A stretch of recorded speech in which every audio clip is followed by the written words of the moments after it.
जय महाराष्ट्र. मी कैलास दरेकर, महाराष्ट्र नवनिर्माण शेतकरी सेना जिल्हा अध्यक्ष बीड.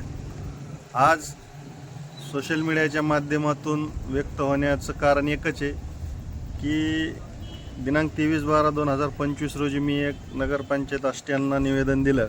महाराष्ट्र नगर परिषद अधिनियमातील त्रुटी व शासन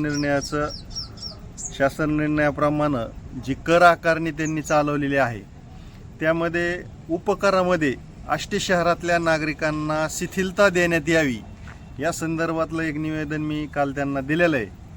हे कर नगरपंचायत हद्दीतील नागरिकांना लावण्यापूर्वी नगरपंचायत कार्यालयातील जे नगरसेवक आहेत यांनी एक ठराव घेणं अपेक्षित असतं, परंतु 17 तारखेच्या त्यांच्या ज्या हरकती याच्यामध्ये त्यांनी त्या ठिकाणी ठराव घेतल्याचं सांगितलेलं आहे.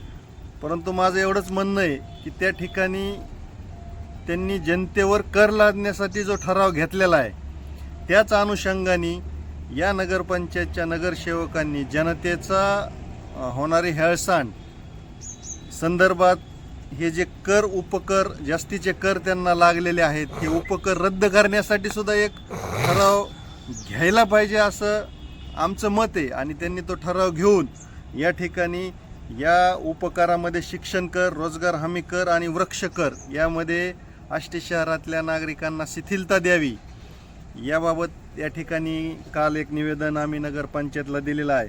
त्यामध्ये आम्ही स्पष्ट त्यांना काही मागण्या केलेल्या आहेत.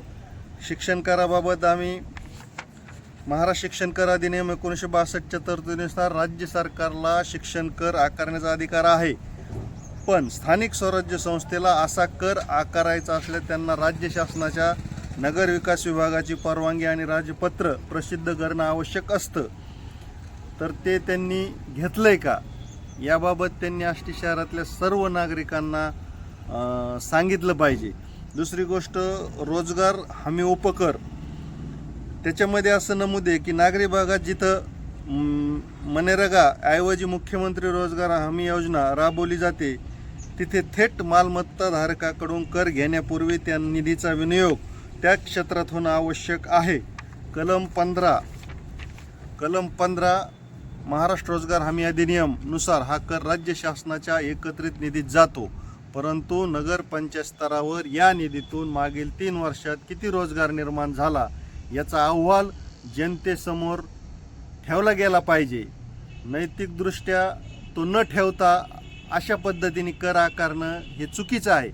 त्यामुळं या माध्यमातून गेल्या 3 वर्षात किती रोजगार आष्टी शहरातल्या जनतेला उपलब्ध झाला याचा अहवाल नगरपंचायतनी या ठिकाणी जनतेसमोर ठेवावा ही एक मागणी आम्ही त्याच्यामध्ये केलेली आहे. तिसरी, वृक्ष आणि उपकर महाराष्ट्र नागरी क्षेत्र झाडाचं जतन अधिनियम 1975 नुसार वृक्ष उपकर आकारला जातो, परंतु अनेक न्यायालय निकालानुसार जर स्थानिक संस्था वृक्ष प्राधिकरण स्थापन करत नसेल आणि शहरात वृक्षारोपण करत नसेल तर असा कर आकारण्याचा अधिकार त्या स्थानिक संस्थेला नसतो. त्यामुळं त्या ठिकाणी तसं जर काय असेल तर नागरिकांना त्यांनी सांगावं.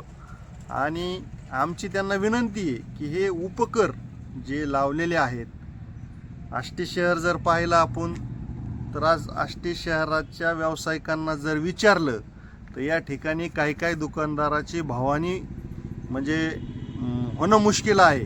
तर या सगळ्या गोष्टीचा त्यांनी विचार करावा याच्यासाठी आम्ही काल एक निवेदन दिलं आणि त्या निवेदनामध्ये त्या मागण्या केल्या.